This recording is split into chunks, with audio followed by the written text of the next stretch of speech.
હાલ ગુજરાતના મુખ્યમંત્રીને લઈને ખૂબ જ દુઃખદ સમાચાર સામે આવી રહ્યા છે। આ ગુજરાતના મુખ્યમંત્રી ભોપાલના એક કાર્યક્રમને સંબોધવા સોમવારે સંબોધિત કરી રહ્યા હતા ત્યારે એક અચાનક જ વીજળી ગુલ થઈ ગઈ। તેનાથી સભાગૃહમાં અંધારું થઈ ગયું અને લગભગ 1 મિનિટ સુધી વીજળી પરત આવ્યા બાદ સીએમ ભૂપેન્દ્ર પટેલે ફરીથી સંબોધન શરૂ કર્યું હતું અને વીજળી ગુલ થઈ જવાનો વિડીયો સામે આવ્યો છે।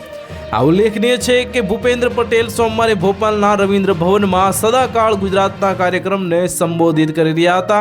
તો ભૂપેન્દ્ર પટેલ ત્યાં સભાગૃહમાં સંબોધન કરી રહ્યા હતા ત્યારે વીજળી ગુલ થઈ ગઈ હતી। જ્યારે લાઇટ પરત આવી ત્યારે સીએમ ભૂપેન્દ્ર પટેલે માઇક ચેક કર્યું અને કહ્યું આપણા હાથમાં શું છે એ આવા સમયે જાણ થાય છે।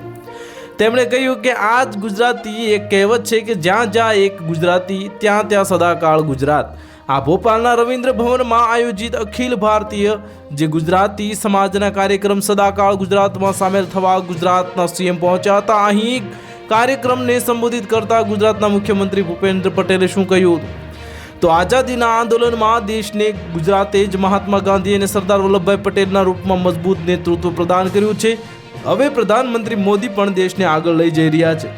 આ ગુજરાતના ભૌગોલિક પડકારને જે પ્રધાનમંત્રી મોદીએ તકમાં બદલ્યું અને રાજ્યને દેશનું ગ્રોથ એન્જિન બનાવ્યું છે તો આ તેમની કાર્યકુશળતા અને ઈચ્છાશક્તિ છે।